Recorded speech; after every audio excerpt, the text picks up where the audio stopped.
name is Mason Fitzpatrick. I'm 25. We live in Sarasota right now. I just got my boobs taken off a week ago, and I just saw them for the first time today. My tape keeps falling off. You might get a nip slip on accident. But. Well, first of all, it feels amazing not to have to put a binder on. That feels really good. My chest feels really weird right now. But I don't know. I don't know how to put it into words, like that kind of freedom that you feel now that you're not constricted anymore.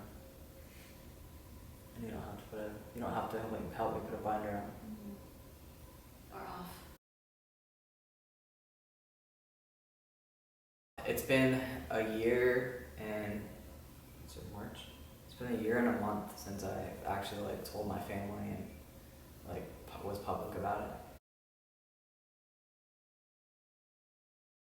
In 2 days, I'll either be 9 months or 10 months on T, even though I haven't taken my shot because of surgery. But I started testosterone June 30th, and did you buy my binder before?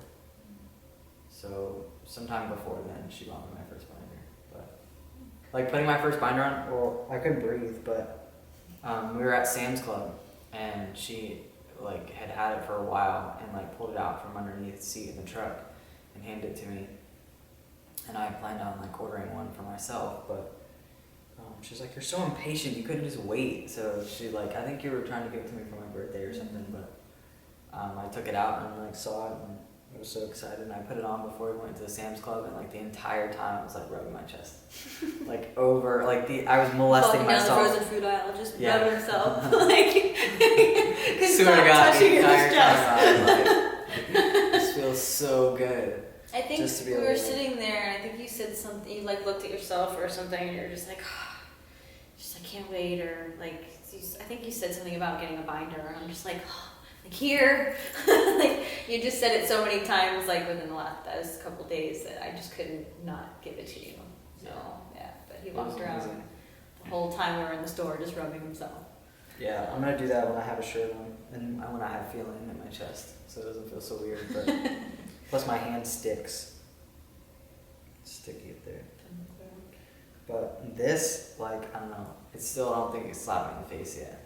But I'm super blessed.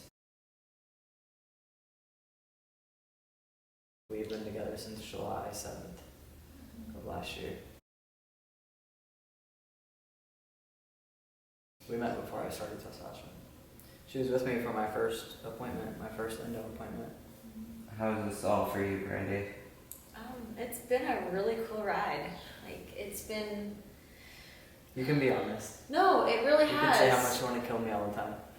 When you first started T, I wanted to strangle you a few times, but you survived. We both did.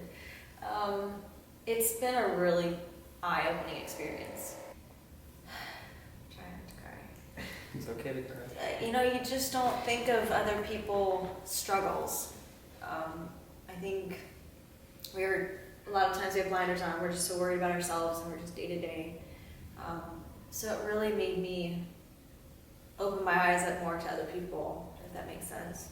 Because you're next to somebody and you don't even realize they've been struggling with something so deep for so long. So it was really cool. And so then, meeting Mason, and then meeting a lot of his friends, and then meeting more people in the community, and hearing everyone else's stories, it's just, I can't even put it into words how amazing it's been for me. I'm very blessed. My children are very compassionate souls. So they've both been very interested in his story and his journey, and for Mason, they've been very, very good to him. I have a teenage son he's a teenager, an older teenager, 17, so I think more a guy thing, maybe he had a little more difficulty with it. He had a lot more questions, and we're still working through some of those, but my daughter's 13, and she's just gung-ho. She could care less. She just loves Mason, period. Doesn't matter if he had a unicorn horn, like she'd still, you know, love him to death. So been very blessed. My kids have been great. My family's been really, really supportive. My brother had a hard time with it at first. It was really difficult for him to, in the sense of him thinking that he's losing a sister and he's losing a sibling. But it took him a little while. But when I had my top surgery benefit, he kind of had a moment where it kind of just all became okay for him, and ever since then he's just been like amazing. My dad and brother were supposed to be here today, but they couldn't make it. But I'm very, very lucky when it comes to having the support that I do, because I really don't go into this transition if I was going through it alone, like some of the guys that we've met personally. I don't know how they do it. I don't know how someone can walk through this journey alone. It's the most liberating thing that you'll ever do, but it's the hardest thing you'll ever do too. So it's definitely not all sunshine and rainbows. Because that's a tongue twister. But yeah, they've been awesome. My mom was here for surgery, and then she left the day after surgery. And then my dad and brother were supposed to come for today, but they didn't make it. But besides that, they're awesome. How is it in the area where you live, like, being trained? Are you still there, or? I mean, we live in Sarasota, so it's like an old retirement town. There's a lot of people with a lot of money and a lot of old people. Honestly, no one really knows besides my friends there. I mean, I haven't been misgendered since the very beginning of my transition, so I don't think really anyone knows unless I've like really told them. So. And you didn't grow up in Sarasota, Yeah, so Sarasota's still new for me. I've only been there for a year, so. I think if you were doing this in your hometown, it may be a little more, Yeah. a little different, but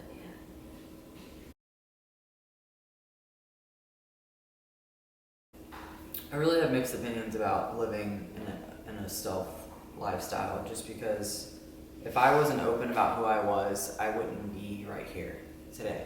And if I wasn't willing to tell people about what I go through, or how this happens, or the entire journey itself, I don't feel like I would be where I am emotionally either. I take pride in standing here, or sitting here without a shirt on, saying that this is me. That this is the way I was born. I had to work for it. So I really take pride in people knowing that. That I am who I am. So I don't ever plan on going off the radar and being like this stealth lifestyle. It's just not.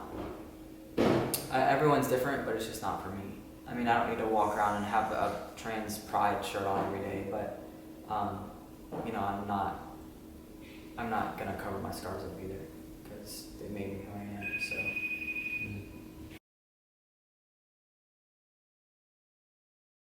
No. This is it for surgeries. I'm too much of a wimp. This was a hard enough process for me as it is. But I've never really desired to have bottom surgery.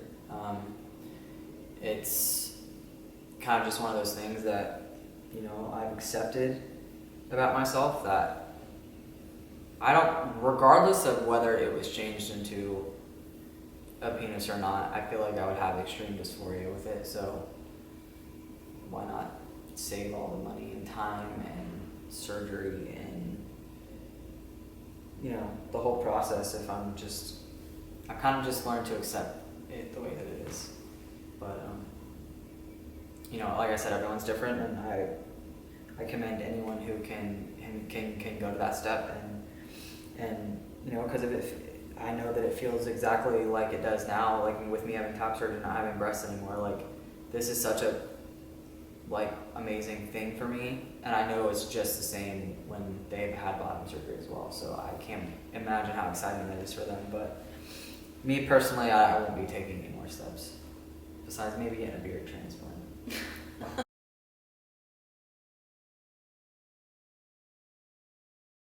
This Not place. even close. This place is so amazing. Like, I was so excited to just get here. Like, I didn't want to do anything else but just get here. The people here are amazing. I couldn't, we've said it a few times, this whole recovery process of her having to literally do everything for me. But I couldn't imagine being by myself. Like, I couldn't imagine it just being her and I in a hotel room. Like, there's no way. I'm glad that she had the support, that she had people to, like, kind of keep her mind off of things, and that she had, that, she wasn't alone in this either. That she wasn't solely having to be everything, for me. Because that was one of my biggest concerns going into surgery. Because obviously I'm always the one trying to, like, take care of her. Don't do it. But I'm glad that, it's welcoming to everyone, and no one feels like they're by themselves, and everyone's going through the same thing, and you get to meet guys from all over the world. Like, I'm gonna come back here and stay just because I feel like it. Just because I want to meet other guys and just hear other people's stories. It's definitely. It's just nice to know you're not alone. Yeah. And even though everyone's journey is different, it's still it's like a common thread that, like, just, I don't know, makes the whole experience stronger, and knowing you're not alone. It's awesome to have that support. Absolutely. Yeah. And like you said, get your mind off of it. It's nice to. Yeah. There was, like, movie nights and cooking and the It just feels the like animals home. and Feels like yeah, family. It doesn't feel like you're going through, like, such a huge process, and you really are. But I was scared. I was scared out of my mind before surgery. I went to the beach and we had lunch and got my mind off it for a while, so that really helped. If I was sitting in a hotel room, oh my God, it was my mind. I would lose my mind. So this place is definitely something we, like I said, I'm gonna come stay just because. So hopefully Bonnie and Lily will me. Oh wow, there's so many. Okay, other than that, sir. Your new beginning experience. Probably Daisy. Yeah, I love Daisy. Honestly, just everything. Like, everything has been so much fun. Well, like, obviously, I enjoyed it a little bit more when I wasn't so crippled, but like, when we all went out and went to the beach and to, like, the taco shop and went to the mall and, like, all it's fun. It's having, it's like this family that's just, here you go. Like, there's no questions, everyone does it differently. But when we were able to, like, really enjoy each other and get to know each other and have fun, like, before a major surgery came up, but I enjoyed every second here. I think that was my highlight, I think, is the time where we got to just sit around and talk. Because it was just so cool to, like we said earlier, to hear everybody's story and to really make friendships that would never last forever. So I wouldn't have had that sitting in a hotel room. So it was really cool. Yeah. I'm really glad that she was able to be here for me, obviously, but that we were able to stay here. It was really stressful to come up with extra money besides surgery, but it was worth every penny just to have it and have the state of mind and the, home-like feeling and awesome food, even though I barely ate anything. But, yeah, I'm sending everybody over here. I'm gonna make people go have surgery just so they'll come stay here. I love you guys. I don't want to leave. I want to go home. Do we have to do everything for yourself? I know. Enjoy that shit while it lasted. Thank you for letting us interview you.